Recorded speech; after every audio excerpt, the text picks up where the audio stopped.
கிறிஸ்துவுக்குள் அன்பானவர்களே, ஆண்டவரும் இரட்சகருமாகிய இயேசு கிறிஸ்துவின் இணையற்ற இன்ப நாமத்தில் அன்பின் வாழ்த்துக்கள். நாம் தொடர்ச்சியாக சிந்தை இன்டென்ஷனை குறித்து நாங்கள் தியானித்து வருகிறோம். நேற்று தினம் பார்த்தோம், அக்கிரம சிந்தையுடையவர்களாக இருப்போமானால் தேவன் நமக்கு செவி கொடுக்க மாட்டார் என்ற காரியத்தை குறித்து நாங்கள் பார்த்தோம்.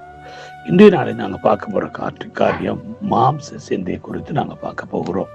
ரோமர் 8 அதிகாரம் 6, 7 வசனம் இவ்வாறு சொல்கிறது: மாம்ச சிந்தை மரணம், ஆவியின் சிந்தையோ ஜீவனும் சமாதானமுமாம்.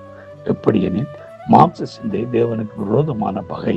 அது தேவனுடைய நியாயப்பிரமாணத்துக்கு கீழ்ப்படியா கூடாமலும் இருக்கிறது. ஆமேன். பிரியமான தேவனுடைய பிள்ளைகளே, நாம் மாம்ச சிந்தை உடையவர்களாய் காணப்படுவோமாய் இருந்தால் தேவனுடைய பிரமாணங்களுக்கு கீழ்ப்படியாதவர்களாய் மாறுவோம். என்னடா, எங்களுடைய மாம்ச சிந்தையில நாங்கள் நடக்க ஆரம்பிக்கும் பொழுது அது தேவனுக்கு விரோதமான ஒரு பகையாய் காணப்படுகிறது. அது தேவனுக்கு விரோதமான காரியங்களை எங்களை செய்ய பண்ணுகிறதாக இருக்கிறது என்பதை நாம் அறிந்து கொள்ள வேண்டும். ஏனென்றால் பார்க்கிறோம், மாம்சத்தின் இச்சை மாம்சத்தின் சிந்தையில வரும் பொழுது அது முழு சரீரத்தையும் கெடுக்கிறதாக காணப்படுகிறது. வேதம் சொல்லுகிறபடி நாம் பார்த்தோம் என்று சொன்னால் 8 அதிகாரம் 13 வசனம் சொல்லுகிறது. ரோமர் 8 அதிகாரம் 13 வசனம்: மாம்சத்தின்படி பிழைத்தால் சாவீர்கள், ஆவியினாலே சரீரத்தின் செய்கைகளை அழித்தால் பிழைப்பு. அப்ப மாம்சத்தின்படி நம்ம பிழைக்க முயற்சித்தோமானால், மாம்ச சிந்தையின்படி நம்ம வாழ்க்கையை அமைக்க ஆரம்பிப்போமா இருந்தால் அதனுடைய முடிவு என்ன மாறுமா?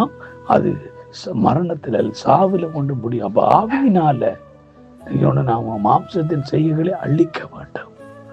ஆவியில நாங்க பலன் கொள்ள ஆவிக்குரிய சிந்தையில நாங்க வளர மாம்சத்தின் சிந்தையின் கிரியைகளை அழிக்கப்பட்டு போகும். பிரியமானவர்களே, இதைத்தான் ஆண்டவர் நம்மிடத்துல எதிர்பார்க்கிறார் என்பதை குறித்து நாங்கள் காணக்கூடியதாக இருக்கிறது. கலாத்தியர் 6 அதிகாரம் 8 வசனத்திலே அங்கே பவுல் சொல்லும் பொழுது சொல்றார்: தன் மாம்சத்துக்கென்று விதைக்கிறவன் மாம்சத்தினாலே அழிவை அறுப்பான், ஆவிக்கென்று விதைக்கிறவன் ஆவியினாலே நித்திய ஜீவனை அறுப்பான். இன்றைக்கு நம்ம எதுக்கு விதைக்க போகிறோம்? ஆவிக்கென்று விதைக்க போகிறோமா அல்லது மாம்சத்துக்கென்று விதைக்க போகிறோமா? ஆவிக்கென்று விதைப்போமா இருந்தா நம்ம அழிவைத்தான் அறுப்போம். மாம்சத்துக்கென்று விதைப்போமா இருந்தா நம்ம அழிவை அறுப்போம்.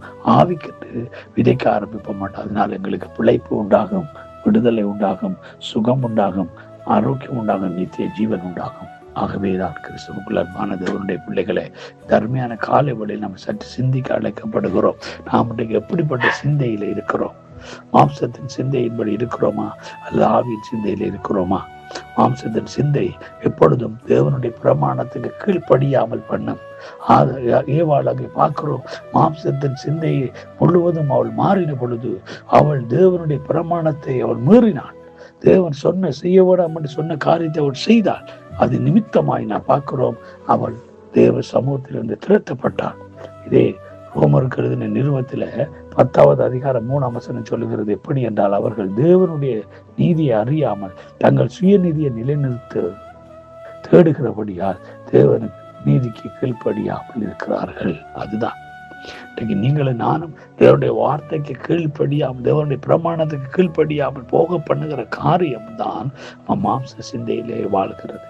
ஆகவே இந்த காலை வேளையில மாம்ச சிந்தையை நாங்கள் அழிக்கிற ஆவியினாலே மாம்சத்தின் சிந்தையை அழித்து ஆவிக்குரிய வாழ்க்கையில நாம் ஒரு முதிர்ச்சியை கொண்டு வருவோம்.